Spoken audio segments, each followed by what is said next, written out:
sans rentrer dans la physique, je vais vous citer des citations de physiciens qui écrivent sur le temps. Voilà, tout simplement. Je suis allé chercher que les physiciens qui écrivent des livres sur le temps. En France en particulier, il n'y a pas beaucoup de physiciens qui écrivent des livres sur le temps à l'étranger. Bon, il y a Lise Moline, mais voilà, je vous cite cela. On va dire, c'est un petit peu notre école française. Il y a une école française du temps qui est menée par Étienne Klein, notre grand spécialiste du temps. Donc déjà au siècle dernier, Einstein disait que la séparation entre le passé, le présent et le futur était une illusion. Il n'y a pas de séparation, c'est-à-dire que tout le futur et tout le passé sont inclus dans le présent. C'est ce qu'on appelle l'éternel présent. Et Nietzsche avait une intuition qui était de dire que en fait, c'est notre avenir qui détermine notre présent, parce que le futur l'influence autant que le passé. Quand même une sacrée intuition, c'était un vrai génie Nietzsche, parce qu'il avait cette intuition sans être physicien. Quand même, il faut saluer l'affaire. Aujourd'hui, au début des années 2000, on redécouvre que Einstein avait raison, et on découvre petit à petit que Nietzsche avait probablement raison également. Alors bonjour, nous sommes aujourd'hui au Thé à la Menthe, un gîte où nous reçoit monsieur Philippe Guillemont. Bonjour. Bonjour. Nous sommes le 2 avril, le lendemain de votre conférence qui s'intitule donc La physique de la conscience, la synchronicité. Alors, la synchronicité, est-ce qu'on a un pouvoir sur la synchronicité d'après vous, d'après vos recherches? Dans un état d'esprit volontaire qui serait de dire, bon, voilà, tiens, aujourd'hui, j'ai envie de provoquer des synchronicités. Non, c'est pas comme ça que ça marche. Ça ne fonctionne pas comme ça? Non, ça fonctionne pas comme ça. D'accord. C'est plutôt, après une introspection intérieure, on est dans un moment de sa vie où le futur n'est pas stable, où on ne sait pas exactement ce qu'on va faire. Et on est dans une quête intérieure où on cherche quelque chose, je dirais presque plus émotionnellement que mentalement, dans la mesure où on n'a pas idée de comment est-ce qu'on va faire, quel chemin on va suivre. C'est en général, lorsqu'on n'a pas les moyens de réaliser ses rêves ou ses intentions, que si on se met dans une situation d'ouverture, hein, si on sort des sentiers battus, si on s'ouvre à tout ce qui peut arriver, c'est à ce moment-là que les synchronicités peuvent arriver justement pour nous montrer le chemin, ou simplement pour nous indiquer que nous sommes sur une voie nouvelle qui va nous amener à destination. En fait, que fait l'univers? L'univers, il crée tout. D'accord? C'est-à-dire que tout est déjà là. Il faut le voir comme, effectivement, votre parcours sur un sentier avec toutes les alternatives possibles qui sont déjà là. D'accord? C'est un peu comme ça qu'il faut le voir. L'univers n'a aucun problème à faire ça. Il n'a pas de problème de capacité de mémoire. Je vous ai dit 10 puissance 120 fois plus d'informations. Il n'a pas de problème.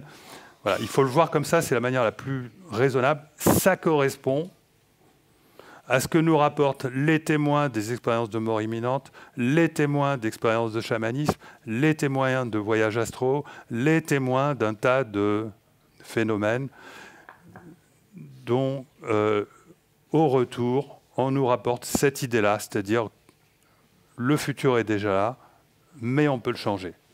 On peut choisir, on peut même guérir. D'accord? Donc, et ça correspond à la mécanique qui, à mon sens, est la plus rationnelle, puisque c'est une mécanique qui nous permet à la fois de rester dans le cadre de la relativité générale, la théorie la mieux démontrée par l'expérience, et de rester dans le cadre de la mécanique quantique, qui nous dit que nous avons plein de bifurcations potentielles qui sont indéterministes et qui ne dépendent pas du passé. C'est compatible avec ce que nous dit la physique actuelle. Et donc il faut le voir de quelle manière? Il faut le voir, comment change notre futur? Eh bien, notre futur, à un moment donné, vous avez une certaine ligne, et puis bien avant d'y arriver, ça y est, votre futur est en train de basculer. C'est-à-dire votre futur ne bascule pas au moment où vous le vivez, votre futur bascule bien avant. Donc, ce que je retiens de votre réponse, ce qui me frappe moi, c'est de s'ouvrir à tous les champs possibles. Il ne faut pas se focaliser sur une possibilité d'un devenir en particulier. Dès que le mental s'empare oui. de cette affaire-là, ça bousille tout. Parce que le mental, il est calculateur, et il va nous faire rentrer dans un processus de causalité. D'accord ? Or, les synchronicités, elles ont lieu lorsque ce qu'on réalise, ce qu'on fait, en se déplaçant, voilà, n'est plus régi directement par la causalité. C'est presque une certaine errance. Sauf qu'il ne s'agit pas d'errer comme quelqu'un qui serait paumé, il s'agit d'errer, mais au sens positif du terme, comme quelqu'un qui s'ouvre à tout ce qui peut arriver et qui ne s'interdit rien du tout. C'est intéressant ce que vous dites, parce que dans votre conférence, à un moment donné, vous parlez du lâcher-prise. Est-ce qu'on est dans ce cadre-là, lâcher-prise ? Bien sûr. Il faut lâcher prise. Et vous donnez d'ailleurs des méthodes. À un moment donné, vous dites quelque chose qui est assez rigolo, parce que certaines personnes cherchent à lâcher prise, ils n'y arrivent pas. Et vous donnez un indice très important, la marche. Moi, je fais partie des personnes qui ne savent pas lâcher prise. Parce que toute ma vie, j'ai abusé de l'intellect, de le mettre tout le temps. Le jour et la nuit, du mental calculateur qui cherche à résoudre des problèmes, à faire des calculs. C'est une déformation professionnelle, on peut dire ça. J'ai une déformation professionnelle qui fait que d'ailleurs je dors mal encore aujourd'hui. Enfin, je ne dois pas dormir si mal que ça parce que j'arrive quand même à être en forme pendant la journée. Mais j'ai vraiment cette déformation qui fait que mon cerveau, je ne peux pas l'arrêter de fonctionner. Donc j'ai vraiment... Et je ne sais pas méditer à cause de ça. Enfin, peut-être un petit peu... mais pas de manière prévisible, de manière imprévue, je lâche prise. Bon, et donc j'ai une technique personnelle qui consiste à aller dans la nature, à faire des grosses marches. Je fais 3 heures de marche 2 fois par semaine, disons en moyenne, avec un bon 600 ou 800 mètres de dénivelé. J'ai même pas besoin d'en arriver jusqu'à un épuisement total. C'est très souvent, je dirais que plus de la moitié du temps, c'est lorsque je descends, lorsque je commence même... Et comment ça se passe à ce moment-là ? Vous laissez votre esprit errer à toutes les pensées venantes ? C'est le fait d'être dans la nature, d'être obligé d'être en permanence en éveil, parce que je suis sur des sentiers qui sont difficiles. Il faut regarder ce qu'on a sous les pieds. C'est pierreux, c'est en pente, on risque de tomber. Mais en même temps, il se passe plein de choses. Il y a des animaux, il y a les couleurs du paysage, il y a plein de choses. Et donc, on est obligé de se mettre en état de réceptivité face à la nature. En même temps, il y a le corps qui se met à fonctionner régulièrement. Il y a la respiration. On prend conscience de sa respiration. Hein, et on se sent vivant. On se sent vivre. Et c'est là que le mental commence à être mis en retrait.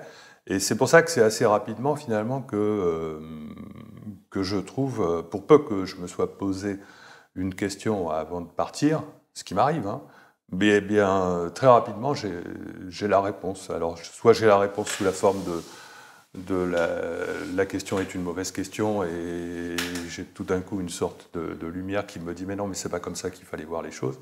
Soit j'ai directement la réponse. Et j'ai tendance à attribuer ça de manière peut-être un peu trop ésotérique au fait de traverser. Par exemple, ça m'arrive souvent dans une zone où il y a des vieux chênes qui sont très beaux, et c'est souvent quand je traverse cette zone-là que j'ai des idées qui débarquent. Comme une sorte de téléchargement. Je vous le parachute pour pouvoir ensuite parler plus facilement de la synchronicité. Donc je décompose l'espace-temps en plusieurs couches de densité différentes, et je considère que nous avons en quelque sorte 3 corps essentiellement, qui correspondent au niveau physique, au niveau psychique, c'est-à-dire la psyché consciente, et au niveau spirituel. Tout se passe comme si notre espace-temps était imbriqué à l'intérieur d'un espace-temps qui correspond à notre conscience, mais dont la densité d'information physique serait beaucoup moindre. Par contre, la densité d'information temporelle serait beaucoup plus importante. C'est-à-dire que nous avons notre conscience du temps, nous avons quand même une conscience qui s'étale dans la durée. Elle n'est pas instantanée. Et on peut aussi considérer que nous avons aussi un niveau au-dessus qu'on appelle le subconscient. Notre conscience serait comme un iceberg dont la pointe serait donc notre conscience elle-même, et dont ce qui est immergé serait notre subconscient. Et notre subconscient serait dans une densité, encore d'informations moindres, mais de temporalité extrêmement dilatée, c'est-à-dire que notre subconscient aurait vu sur la totalité de notre vie. D'accord ? Et si on va encore plus loin, et là, bon, après on peut faire appel à la notion de Dieu, d'esprit, tout ce qu'on veut, on peut encore décomposer l'espace-temps. Bon, mais là, je vais carrément dans l'ésotérisme, hein, mais on peut aller encore plus loin. C'est pour dire, ça n'est pas obligé de se terminer là. Les 3 niveaux de la conscience sont les niveaux de la forme incarnée, on va dire, et au-delà, on est en dehors de l'espace, on est au niveau du pur esprit qui correspondrait au monde des idées de Platon. Et j'aime bien, je trouve que l'analogie qui consiste la métaphore qui consiste à considérer notre conscience comme étant le système de pilotage, c'est-à-dire le cheval d'un corps qui serait notre système embarqué, qui serait notre véhicule, notre corps serait notre véhicule, notre conscience serait le cheval, notre subconscient serait le système de guidage, c'est-à-dire le cocher, c'est en fait notre GPS, et nous embarquerions un esprit qui se trouve en dehors de l'espace-temps, et lui qu'on oublie en général, qu'on ne connaît pas, et on peut considérer les choses de cette manière-là. Voilà, ça c'est un petit peu... je reconnais que là, j'empiète dans la métaphysique et même dans l'ésotérisme, mais disons que c'est la manière dont je vois les choses. Je crois que c'est Hubert Reeves qui dit qu'on a eu une déconnexion, une coupure émotive avec les étoiles depuis l'éclairage de la pollution, l'éclairage public qui nous laisse plus profiter des étoiles. Les hommes, bien avant le cinéma, l'invention du cinéma, avaient un spectacle magnifique toutes les nuits. J'ai la chance de vivre à la montagne, à plus de 1000 mètres d'altitude, et très souvent on a un ciel extraordinaire. Et quand je regarde le ciel, c'est presque trop. C'est presque trop. Ça me dépasse tellement, ça nous dépasse tellement que... C'est vertigineux comme émotion. C'est vertigineux, on ne peut pas regarder longtemps parce qu'on a l'impression de ne pas être à la hauteur du spectacle. Oui, c'est comme quand j'ai découvert la Voie lactée la première fois. Tandis que la nature, elle est plus à la portée du pauvre humain que nous sommes. Enfin, on a plus l'impression d'être reliés dans la nature. On est tous poussière d'étoiles. Oui, on est tous poussière d'étoiles, bien sûr. On regarde vers nos origines, finalement. Ouais. Alors, ce qui est curieux, c'est que dans cet exemple que vous venez de donner, plutôt que de forcer le mental à chercher une solution, vous faire l'inverse, c'est-à-dire se détacher pour mieux retrouver une solution. Oui. De la même façon, vous donnez à un moment donné, lors de votre allocution hier soir, ça a été aussi... de parler de cette recherche sur laquelle vous avez activement participé, sur le retargeting, par exemple sur Internet, le fait de cibler les personnes, et bien le fait de ne pas les cibler, mais le hasard, là, de la même manière, fonctionne mieux. Tout comme, voilà, c'est assez curieux. Comment on peut expliquer, parce que c'est pas cartésien du tout, quels sont, d'après vous, pourquoi le hasard fonctionnerait mieux que le ciblage calculé selon des paramètres, des normes d'âge, de tranches d'âge, d'intérêt, de centre. Comment vous pouvez expliquer ce genre de choses-là? Parce que ces algorithmes sont d'une complexité inimaginable. Non, c'est pas d'une complexité inimaginable. Et moi, j'essaye de proposer une solution alternative pour ne plus faire appel au big data, c'est-à-dire à vos données personnelles, mais pour faire appel au hasard, de manière à ce qu'on envoie moins de publicité à ceux qui en ont marre, et qu'on envoie peut-être des publicités à ceux qui n'en reçoivent jamais, c'est-à-dire qu'au lieu de choisir, au moins en partie, hein, au lieu de choisir les gens selon leur profil, leur âge, plus de 135 ans, femmes, retraités, n'importe quoi, a acheté ceci, a acheté cela, a fait ceci, a fait cela, on les choisit au hasard. Et au lieu d'envoyer, mettons si on en choisit 10 fois plus que la normale, on va envoyer pour le même prix 10 fois moins de pubs et les gens cesseront d'être matraqués. L'idée, c'est d'arriver à développer un hasard vertueux qui fasse que les gens reçoivent les pubs comme par hasard parce que justement ça les arrange. C'est-à-dire que vous avez l'intention de prendre des vacances à tel endroit, donc il vous faut louer une location de vacances, ou vous avez l'intention d'acheter un livre ou n'importe quoi. Eh bien, l'idée, c'est que, comme par hasard, vous receviez la bonne pub au bon moment. Bon, c'est un rêve, hein, mais disons que il suffirait que ça soit valable pour, mettons, 1, 2, 3% de la population. Il y a des gens qui ont de la chance. et que pour que les algorithmes que moi je déploie par derrière, pour lesquels je teste différents types de hasards, je teste des hasards qui sont sensibles au futur et je teste des hasards qui sont insensibles au futur. Ça, c'est mon boulot, c'est mon job de faire en sorte, avec des astuces informatiques, que le tirage au sort que j'utilise pour savoir à quel moment et à qui on envoie une publicité soit un hasard sensible ou pas sensible au futur. Ça, c'est mon job. C'est un gros casse-tête d'ailleurs. C'est simplement le fait de tenir compte du fait que dans notre vie, nous sommes poussés par notre passé autant que tirés par notre futur. D'accord ? Jusque-là, ça va. Voilà. Alors, les algorithmes, on en parlera peut-être. Dans un premier temps, parce qu'il y a deux questions. La première question, c'est effectivement, lorsqu'on veut produire du nouveau, lorsqu'on veut être créatif, résoudre un problème dont on n'a pas la solution, dont la solution n'est pas triviale, c'est-à-dire qu'on ne peut pas la trouver par un raisonnement, il faut faire taire le mental. C'est-à-dire que je dis souvent, moi, lorsque j'ai un problème à résoudre et que je n'arrive pas à résoudre, je ne trouve pas la solution, je sens que je devrais pouvoir la trouver. Émotionnellement, je sens que c'est possible. Il y a une histoire d'intuition là qui vient. Oui, alors je ne sais pas si c'est de l'intuition, mais en tout cas, la méthode que j'utilise, il y en a deux. C'est soit je vais me coucher, soit je vais faire une randonnée. D'accord ? C'est pas tout à fait équivalent comme méthode, mais lorsque je vais me coucher, c'est lorsque je me réveille et que je suis en état de demi-sommeil. À ce moment-là, revient donc la problématique que j'avais. Mais vous l'attaquez sous un autre angle. Et vous voilà, il faut quand même qu'il y ait eu la pression auparavant qui donne la motivation de résoudre les problèmes. Et si, au moment où vous êtes réveillé et le mental n'est pas encore actif, c'est très souvent à ce moment-là que me vient la solution. Donc vous parlez, là je fais peut-être un raccourci, mais en allant vous coucher ou en allant vous promener, faire la marche, ouais. Vous êtes dans les deux cas, vous vous mettez dans un état de conscience modifié. Voilà, oui, c'est une sorte d'état de conscience modifié. Ça consiste à débrancher le cerveau. Et c'est totalement paradoxal, puisque en fait, il s'agit de trouver une solution qui va être au contraire, qui va donner l'impression qu'au contraire, j'ai un cerveau qui fonctionne très bien. Alors que j'ai trouvé cette idée lumineuse en débranchant mon cerveau. Donc c'est quand même bizarre. Voilà. Alors, ce qui est très étrange d'ailleurs, d'autant plus que finalement, quand on parle de conscience ou de réflexion, si en débranchant le cerveau, on arrive à trouver une solution, qui la trouve si c'est pas notre matière grise? Où ça se trouve alors? Alors justement, moi j'ai passé ma vie comme j'ai été très créatif dans ma carrière professionnelle. J'ai des dizaines d'inventions, de réalisations. C'est d'ailleurs ça qui fait ma crédibilité. J'ai été primé plusieurs fois pour ma créativité.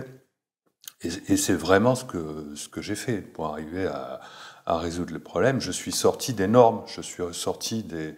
Je dis souvent que j'ai acquis les compétences pour faire ce que j'ai fait seulement après les avoir fait.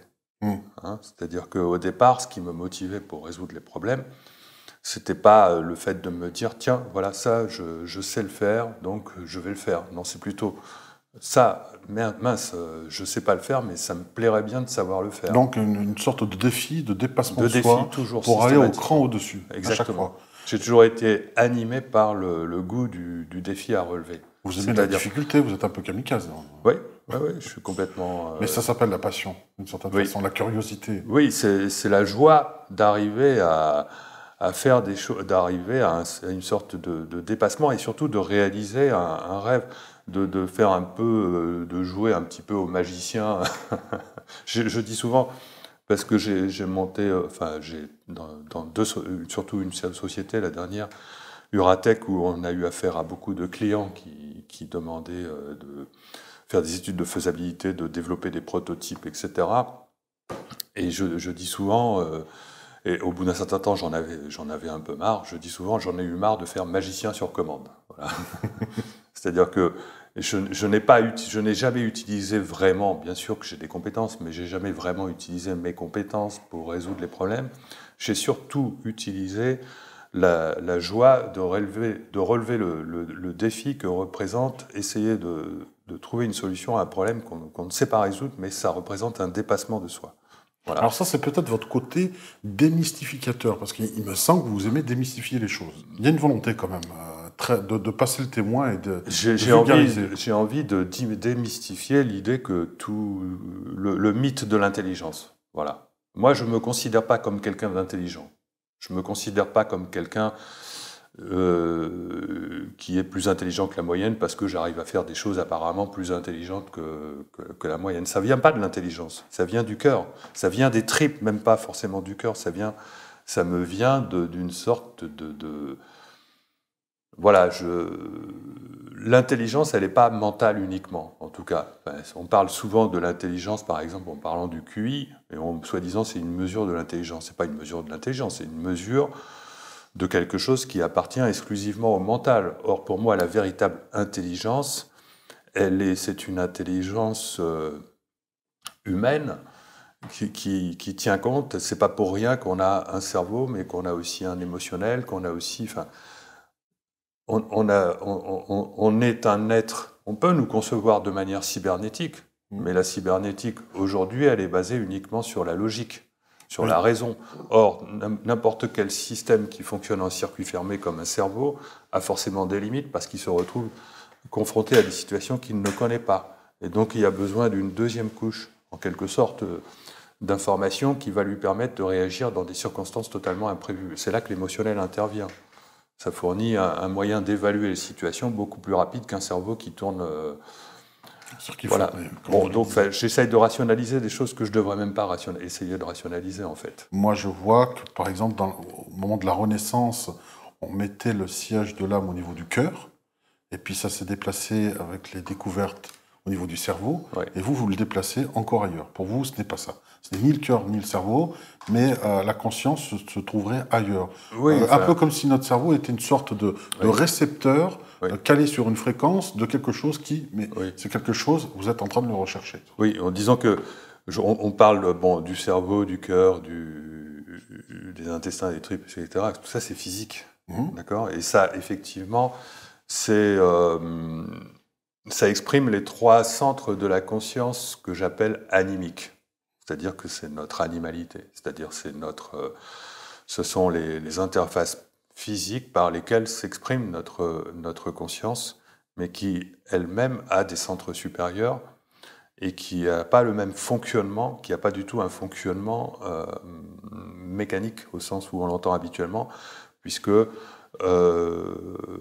notre vrai cerveau, celui qui n'est pas matériel, celui qui est immatériel, on va dire, il est capable de gérer l'information d'une manière quantique. C'est-à-dire que ce n'est plus la logique des interactions, du raisonnement habituel, c'est la logique des probabilités. Quelle est la mécanique qui va prévaloir? Ça va être la mécanique qui va nous être imposée par la conscience collective. Ça va être les 10 commandements, ça va être tout un tas de choses, de règles de comportement.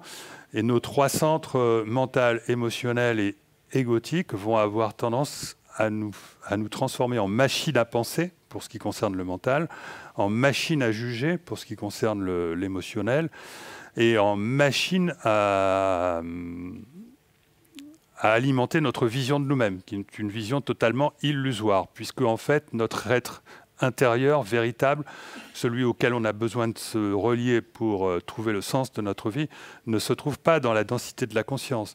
Et d'ailleurs, lorsqu'on meurt, cette conscience, elle disparaît. C'est-à-dire que notre vie, elle disparaît en même temps que notre corps physique et qui fait également disparaître tous les conditionnements qui sont générés par notre vie sociale et notre corps physique. Donc il ne faut pas se faire d'illusions là-dessus. Nous ne sommes pas notre conscience. Nous ne sommes pas notre conscience elle-même. En fait, nous sommes la personne qui s'est embarquée dans le véhicule qui fait que nous vivons une vie terrestre, c'est une personne qui s'est embarquée dans le véhicule de notre âme. Enfin, on va dans la partie inférieure de notre âme, et ça reste un véhicule, d'accord? C'est-à-dire que ce véhicule, ça va être la personnalité de la vie d'un tel, etc., etc. Peut-être dans ce moment-là, lorsque vous passez dans un état de conscience modifié, en vous couchant ou en marchant, que vous déclenchez cette partie, on va dire presque irrationnelle, qui ne connaît pas cette raison, cette réflexion dite cartésienne. C'est peut-être là le secret. Oui, alors il y a, au niveau de la conscience, consciente, bon, déjà, on fonctionne avec les probabilités, le champ des possibles, les réalités simultanées, mais en plus, ça c'est la partie émergée de l'iceberg, de notre conscience. C'est qu'une petite partie. C'est qu'une petite partie. La partie immergée, qu'on appelle le subconscient, certains l'appellent l'inconscient, enfin c'est l'inconscient psychique, elle ne résonne même plus, elle fonctionne dans une réalité qui n'est plus dans la même temps, qui est vraiment totalement hors du temps, qui n'est plus du tout dans la même dans notre réalité physique. C'est difficile à concevoir que ce soit hors du temps quand même. Hein, si intuitivement on peut le sentir, c'est-à-dire que dès qu'on arrive à se relier justement à soi, à sa raison d'être, des personnes qui sont en méditation profonde, moi j'atteins pas les états de méditation profonde, mais il y a des moments, enfin, en randonnée ou dans d'autres circonstances, même ça peut être dans ma voiture, j'ai comme des flashs, il y a des moments où j'atteins des états où je ressens le sens de ma vie, quoi, où je ressens la joie d'exister simplement comme si finalement tout était prévu d'avance et que je suis simplement en train de réaliser quelque chose qui a été décidé peut-être bien avant ma naissance. Et ça vous met dans un état de sérénité Ben oui, ça me met dans un état de joie, de sérénité, de réaliser ce qu'on est. J'ai l'impression qu'il y a beaucoup de gens qui vont regarder cette émission qui vont marcher beaucoup, hein, à cause de vous. Non, mais c'est-à-dire que dans cet état-là, on réalise intuitivement que finalement, tout est écrit. Voilà.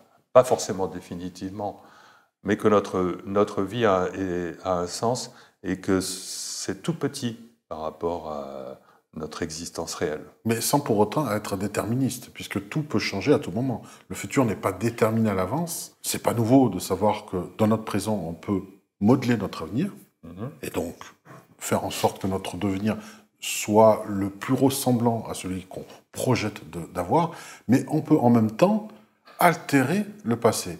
Et là, c'est vrai que là, d'un coup, il y a eu on se pose des questions, on se dit, le passé semble immuable, et apparemment, il ne le serait pas tant que ça.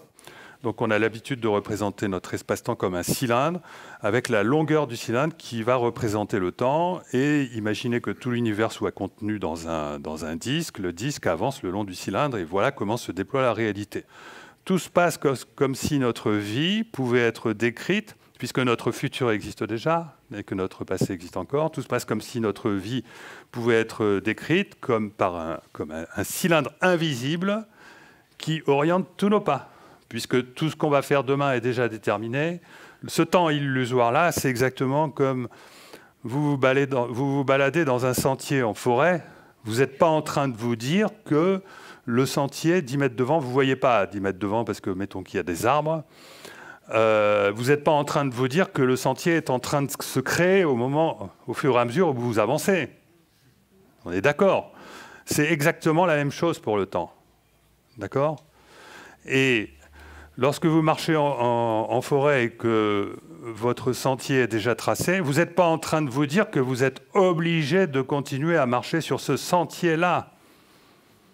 Parce qu'à un moment donné, vous pouvez dire « Ah tiens, non, là je vais choisir un autre sentier. » Donc là, vous avez votre cylindre là. Et puis à un moment donné, « Ah non, finalement je vais à l'autre. » Donc là, vous avez changé la position de votre cylindre.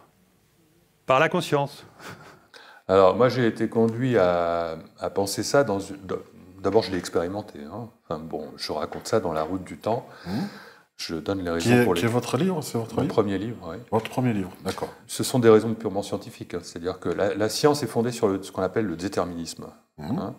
Et si on introduit des informations dans l'espace-temps à un moment donné, dans le présent, qui ne sont pas, qui ne s'expliquent pas par la causalité, des informations qui ne viennent pas du futur, mais qui ne viennent pas non plus du passé, elles vont induire des modifications dans le futur, mais en fait, il faut qu'elles induisent des modifications dans le passé aussi, obligatoirement. Et comment c'est faisable? C'est quand même curieux. C'est faisable tout simplement parce que la vraie le mot ontologie peut paraître pas clair. La vraie réalité, elle est hors temps. C'est-à-dire que le temps, les physiciens disent souvent le temps n'existe pas, ça veut dire que pour eux, le présent est une illusion. Pour eux, l'écoulement du temps est une illusion. C'est-à-dire, c'est pas vrai évidemment que c'est une illusion, puisque en fait le temps est lié à la conscience. Ça veut simplement dire que les physiciens ne connaissent pas le sens du temps. C'est-à-dire que pour faire de la physique de l'espace-temps, on est obligé de se positionner hors du temps, et en se positionnant hors du temps, on n'arrête pas de répéter ce que disait Einstein, c'est-à-dire que tout est simultané. C'est-à-dire que le passé a lieu en même temps que le présent, qui a lieu en même temps que le futur. C'est presque aussi délirant que l'idée de Max Tegmark. S'imaginer que mon futur existe déjà, c'est-à-dire que tout ce qui se passe ce soir, je le multiplie par un nombre de tranches infini et c'est déjà là, franchement c'est dur, on est d'accord. C'est quand même dur. Bon, mais en fait, ça c'est une illusion, c'est pas comme ça qu'il faut se l'imaginer. C'est-à-dire qu'en fait, notre réalité, telle qu'on l'aperçoit, n'existe pas. Et ça, c'est probablement la chose la plus importante à comprendre. C'est-à-dire que la physique démontre aujourd'hui que l'espace a 5 gros bugs qui empêchent que ce soit de l'espace. L'espace, d'abord, il peut être tordu, c'est-à-dire il peut être compressé, il peut être... on peut courber l'espace. Vous savez que la lumière, elle est courbée au voisinage du Soleil. C'est comme ça qu'on a découvert la relativité. La lumière, elle s'engouffre carrément à l'intérieur de ce qu'on appelle les trous noirs. Les trous noirs, on nous dit que ce sont des trous dans l'espace dans lesquels s'engouffre la matière, mais c'est l'espace lui-même qui s'engouffre dans ces trous-là. Et il n'existe pas d'espace sur lequel vous pouvez visualiser ça. Ça veut dire que l'espace lui-même n'est pas de l'espace. C'est une illusion, tout comme l'écran d'un ordinateur n'est pas la scène que l'ordinateur vous projette. Il ne faut pas confondre ce que vous voyez à la télévision. Imaginez qu'un gamin qui est trop près, il prend ça pour la fenêtre de sa maison. Il prend ça pour de la réalité. On a le même problème avec l'espace parce que notre espace également est pixelisé, c'est-à-dire qu'il a une plus petite dimension qui s'appelle la longueur de Planck, qui est égale à 10 puissance moins 35 mètres. Donc c'est un troisième bug. Le quatrième bug de l'espace, c'est sa non-localité, c'est-à-dire qu'il peut y avoir des particules et même des événements qui ont lieu à des années-lumière de distance et qui sont séparés de telle manière qu'il ne peut pas y avoir de relation de causalité, c'est-à-dire de signal transmis de l'un à l'autre. Eh bien, ces événements vont fonctionner ensemble, comme s'ils étaient au même endroit de l'espace. C'est-à-dire que tout est relié. C'est ce qu'on appelle l'intrication quantique. Et le cinquième bug de l'espace, je crois même qu'il y en a 6, mais bon, c'est de dire que cette non-localité, parce qu'en fait l'espace c'est un espace-temps, cette non-localité spatiale elle est également valable dans le temps, c'est-à-dire qu'il peut y avoir des événements qui sont reliés non seulement lorsqu'ils sont séparés par de l'espace, mais également lorsqu'ils sont séparés par du temps. C'est-à-dire que vous pouvez avoir quelque chose qui arrive dans le présent et qui est corrélé à quelque chose qui, en même temps, arrive dans le futur ou dans le passé. D'accord ? Voilà. Donc, le temps serait juste une conceptualisation purement humaine pour nous aider à vivre dans notre société, simplement. C'est quelque chose qui émerge du fait que nous sommes plongés dans cette réalité. C'est-à-dire que, un peu comme si nous étions dans un sous-marin immergé dans une réalité dans laquelle on se déplace. Alors on voit défiler le décor, en même temps comme on est dans un sous-marin, on n'a pas une idée correcte de la réalité, puisqu'il faut la voir à travers soit un périscope, soit... Enfin bon.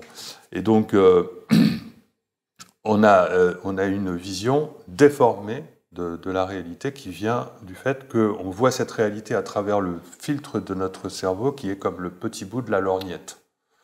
Et comme on se déplace, cette réalité change tout le temps, ce qui nous donne l'impression qu'elle se crée maintenant, alors qu'elle est déjà créée. Lorsqu'on introduit des informations dans l'espace-temps, qui n'y sont pas déjà, on ne peut pas modifier si elles modifient le futur, elles ne peuvent pas modifier le futur sans modifier également le passé. C'est-à-dire qu'il faut rester dans la causalité. C'est-à-dire que ce sont des informations qu'on a introduites, mais il faut que l'espace-temps conserve sa logique.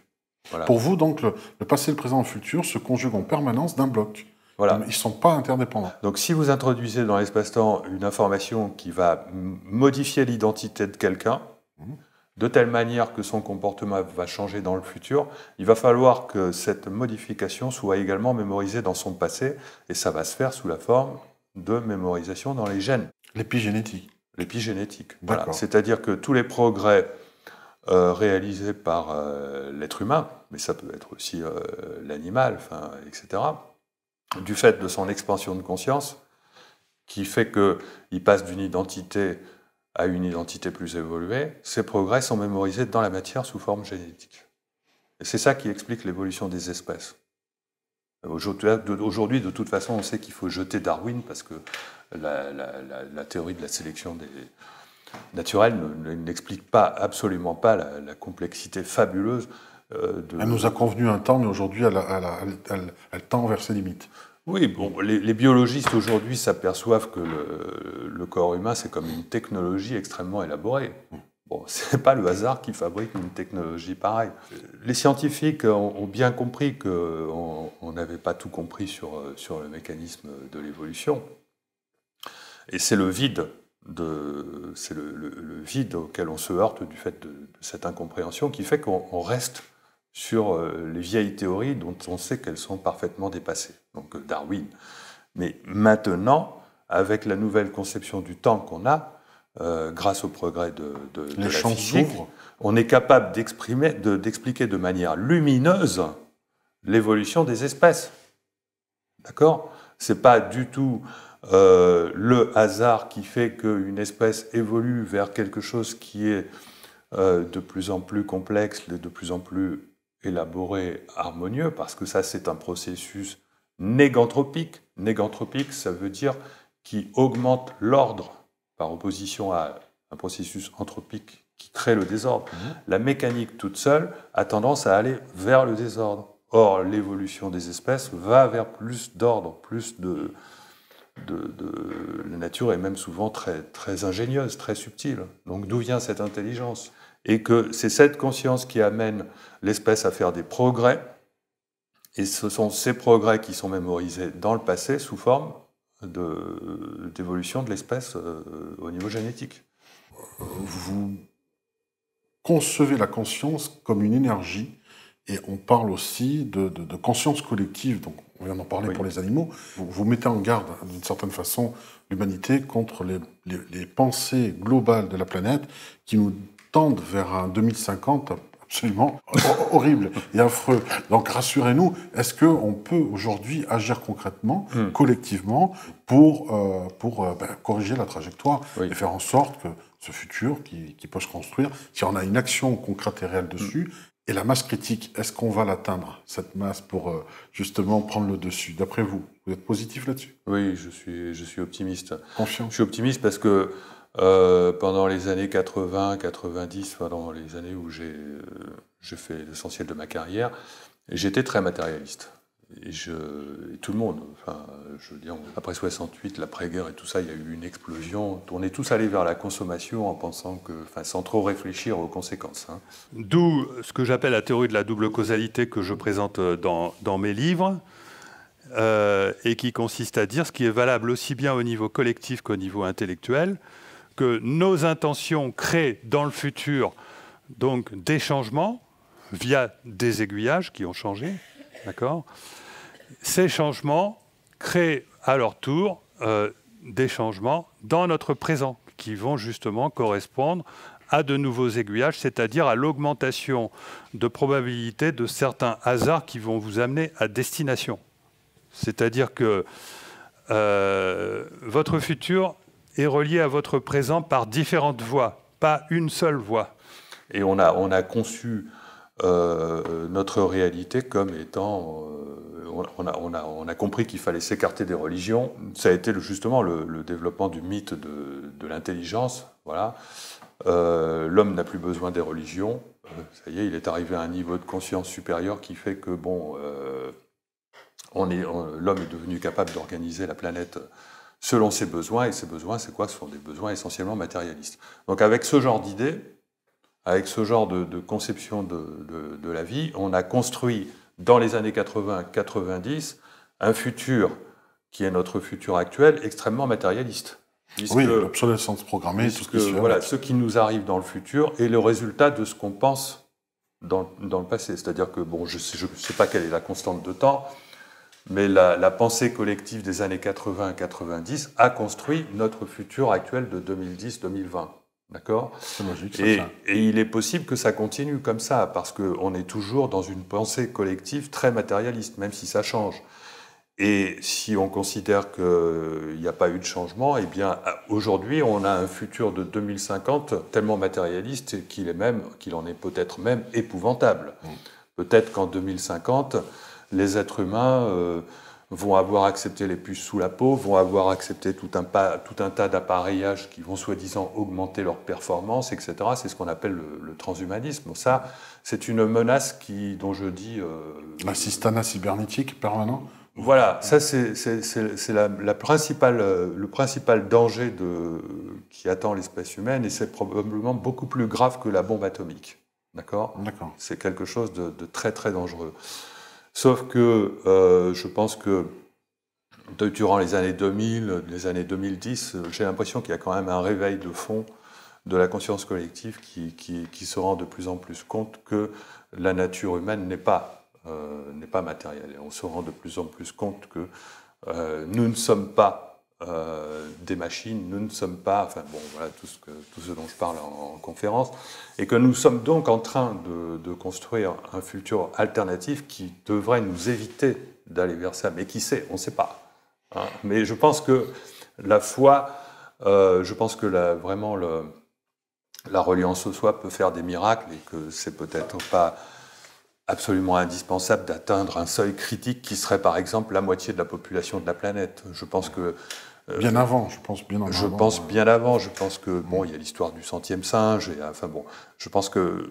Est-ce qu'il y a un seuil critique ? Oui, probablement. Lequel ? Je ne sais pas, mais je pense qu'il n'y a pas besoin d'attendre 3 milliards d'individus qui ont compris que nous ne sommes pas des machines pour qu'enfin nous ayons, je pense que peut-être 300 000 ou 3 millions suffiront, je ne sais pas. Exactement, mais je reste optimiste. Il y a peut-être une question de quantité, de qualité, de pensée. Voilà, une question de qualité, ce qui se passe. Le dernier volet que je voulais voir avec vous, c'est est-ce que finalement la pensée ne fonctionne pas de la même manière, est capable, quand on dit la vitesse de la pensée, donc l'intrication va au-delà de la vitesse de la lumière. Comment c'est possible ? Alors non, l'intrication ne viole pas, ne viole qu'en apparence le principe de la limite de la vitesse de la lumière, simplement parce que il n'y a pas de une intrication, c'est donc une corrélation qui apparaît entre deux objets qui peuvent être séparés, soit par de l'espace, soit par du temps. D'accord ? Mais il n'y a pas de signal qui est transmis dans l'espace ou dans le temps et qui explique cette corrélation. Il faut arriver à... il faut désapprendre là. Hein, mais on peut le comprendre plus facilement lorsqu'on se dit que l'espace n'existe pas et que c'est simplement une reconstruction, ou lorsqu'on se dit que le temps n'existe pas non plus et que c'est simplement le fameux concept du temps.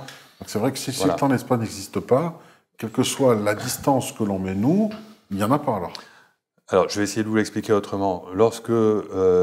Aujourd'hui par exemple, vous avez un programme. D'accord ? Ce soir, vous savez ce que vous allez faire, et dans la journée, vous savez ce que vous allez faire, mais si ça se trouve, là, à la fin de l'interview, on va discuter, puis vous allez... Ah, tiens, non, je vais plutôt faire ça. Donc, dans votre journée, vous avez une ligne temporelle qui actuellement est prévue. Hein, et il y a peut-être des potentiels alternatifs, et peut-être que dans une heure, paf, vous aurez fait basculer votre futur actuel. Et tout va être reprogrammé en fonction de... Le problème, c'est que ce basculement, ok, d'accord, mais il va interagir sur... d'autres vies. Il va interagir sur votre femme, il va interagir sur les gens que vous n'aurez pas rencontrés, les autres personnes que vous aurez rencontrées, etc. Des rendez-vous annulés ou autres. Et donc, il y a une intrication absolument indispensable entre les trajectoires à cause de ce basculement. C'est-à-dire que l'intrication, elle s'explique tout simplement, dans un cadre classique, par le fait que lorsque on commute des lignes temporelles, ceci a forcément une incidence sur les lignes temporelles d'autres individus, et donc ça crée un phénomène d'intrication entre ces lignes temporelles. Donc là, vous êtes en train de travailler, et là, vous partez en vacances, et vous avez un tunnel vert qui apparaît, qui est peut-être votre opportunité d'évolution, un nouveau feuillet, puis c'est raté. Et puis là, vous faites une deuxième rencontre. Souvent, ce sont des rencontres qui changent la vie. Et là, vous avez réalisé quelque chose, vous avez intégré quelque chose, vous avez changé de comportement et ça va changer votre futur. Et il y a encore la possibilité que c'est-à-dire votre ancien passé essaye de revenir parce que vous n'êtes pas encore tout à fait... Voilà. Et puis, c'est acquis. Et voilà, comment vous considérez vos vacances vues du futur. D'accord ? C'est-à-dire que c'est à peu près la même chose que vos vacances vues du passé, mais qui étaient imprévues. Mais si vous voulez, il s'est passé quelque chose, une sorte de tour de magie là-dedans. Vous avez 3 bifurcations. Durant chaque bifurcation, vous aviez la possibilité de garder votre ancienne vie, c'est-à-dire votre ancien tunnel. Ça, c'est la partie dans la conférence où vous l'expliquez, je crois, avec l'aiguillage des trains. Voilà. On est dans ce domaine-là. Exactement. Et donc, il n'y a pas eu de signal de transmis. Vous avez décidé de faire quelque chose d'autre. Donc, il faut que l'univers organise les actions des autres personnes d'une manière différente. Il n'y a pas eu besoin de transmettre un signal. C'est que de toute façon, tout ça, c'est déjà organisé dans le multivers sous la forme de potentiels alternatifs. Lorsque un train circule sur un réseau de chemin de fer, tous les rails possibles existent déjà. C'est vrai. Vous avez qu'à simplement changer le commutateur. C'est bon, je viens de comprendre, je comprends. Hein, oui. C'est vrai que expliquer comme ça... Le grand architecte de l'univers, il n'a pas besoin d'embaucher des ouvriers qui, à chaque endroit, disent « bon, tiens, là, il faut le faire passer par là, c'était tout automatisé. » D'accord ? Donc, le grand architecte de l'univers, il nous a mis dans notre conscience un système de commutation qui nous permet de commuter à l'avance les possibilités de programme que nous avons, mais à tout moment, il y en a un. Le commutateur, il est soit dans une position, soit dans une autre position, ce qui permet à l'univers de calculer les parcours de tout le monde. Et tout semble aller de soi à partir de cette explication. Voilà. C'est l'intrication enfin expliquée. Merci, parce que je viens vraiment de la comprendre aujourd'hui. Je ne la saisissais pas. Vous venez me donner une clé essentielle. C'est mon interprétation. Hein. Oui. Vous n'allez pas trouver cette interprétation dans les bouquins. Vous allez trouver, par contre, dans la physique de la conscience. Qui est dans mon deuxième livre. Ouais. Votre second livre, on le rappellera aussi. Justement, on va parler de votre actualité pour finir. Vous avez un site web, je crois qu'hors caméra, on avait discuté de 2 sites. Oui, j'ai 2 sites web. J'ai un site web www.guillemant.net, qui est un site web qui est, on va dire, mon site web officiel, que je touche le moins possible, qui est un peu plus propre. Et j'ai un autre site web qui est plutôt que d'ailleurs je devrais peut-être un petit peu réorganiser. Double Cause, hein. Doublecause.net, qui est mon site, on va dire, d'expression libre, c'est-à-dire lorsqu'il me prend de vouloir faire un article, etc., qui me vient des tripes. Un coup de gueule. en revenant d'une balade, je me dis, tiens, il faut absolument que je parle de telle chose. Je fais un article, et je ne prends pas le temps de trop vérifier si c'est politiquement correct ou pas. Je le balarde, et donc, voilà. Et donc, c'est pour ça que j'ai 2 sites, parce que j'ai un site où j'ai besoin de montrer que je suis une personne sérieuse, et un autre site où vous vous lâchez plus, là. Où je me lâche, voilà. D'accord. Bon, les 2 sont intéressants, mais du coup, on peut vous suivre. Il y a donc une sorte de calendrier sur vos séminaires. Vous faites des stages, des formations, conférences. On peut me suivre sur mes 2 sites web, parce que sur mes 2 sites web, je mets à jour une rubrique avec toutes mes conférences. Oui, il y a des passerelles communicantes, forcément. Voilà. Bon, avant, je mettais des informations régulièrement sur mes sites. Maintenant, je le fais sur ma page Facebook. Donc, j'ai même 2 pages Facebook. Maintenant, j'utilise essentiellement ma page Facebook. Et comme il y a des gens qui ne sont pas sur Facebook, ils peuvent quand même voir de façon moins régulière des informations mises à jour, plus particulièrement sur mon site doublecause.net, mais c'est plus rare. Mais je mets beaucoup plus ceux qui veulent des informations que toutes les semaines. Il faut qu'ils aillent sur ma page Facebook, et voilà, ils peuvent me suivre et avoir toutes les informations. Et j'invite aussi les téléspectateurs à googler le nom de Philippe Guillemant. Il y a de généreux extraits d'ailleurs que vous mettez vous-même sur YouTube de vos conférences pour continuer et enrichir ses connaissances. Merci Philippe Guillemant de cette entrevue. C'est moi qui vous remercie. Et à la prochaine. Merci. Au revoir. Au revoir. Parce que nous sommes tellement matérialistes, ou nous avons été tellement matérialistes durant la fin du XXe siècle, que nous avons créé un futur collectif pour les années 2020, 2030, 2050, qui n'est pas celui que nous désirons maintenant. Et ce futur collectif de 2050 est en train de résister pour nous ramener vers la voie, par exemple, du transhumanisme et d'empêcher cette prise de conscience collective qui fait qu'on va réussir à bâtir une société beaucoup plus humaine. C'est valable à tous les niveaux. Pour conclure, parce que je crois que je vais passer un transparent, je vais terminer par la citation de quelqu'un. Je ne suis pas un steinérien, je ne suis pas quelqu'un je connais un petit peu ses écrits, j'apprécie beaucoup, je pense que c'est vraiment très intéressant. Mais je trouve que ces adeptes ont tendance à être un peu trop sectaires. Bon, il n'empêche que c'est un génie quand même de notre époque, du début du XXe siècle, et qui a fait la déclaration suivante. Il y a presque exactement 100 ans, c'est pour ça que je le cite maintenant, il a dit qu'il ne faudra pas attendre longtemps après l'an 2000 pour que l'humanité ait à vivre des choses fort étranges. La plus grande partie de l'humanité sera sous l'influence de l'Ouest. On verra apparaître, venant d'Amérique, une sorte d'interdiction de pensée, non pas directe mais indirecte, une loi qui aura pour but de réprimer toute pensée individuelle. On assistera à une oppression généralisée de la pensée. Là, je fais de la pensée négative. D'accord ? Je fais de la pensée négative.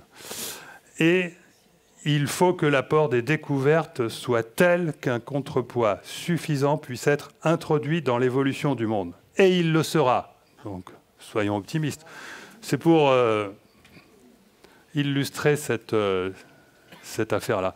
C'est-à-dire que nous avons beau être conscients du fait que la réalité n'est pas ce que nous pensons, que la réalité n'est pas ce que nous avons appris à l'école, que la science est bien plus noble et a des choses bien plus intéressantes que ce qu'elle nous apprend dans les journaux, où il y a une sorte de conditionnement, de pensée unique qui nous amène à penser systématiquement matérialiste, d'accord ? Et chacun d'entre nous n'arrive pas à comprendre, mais pourquoi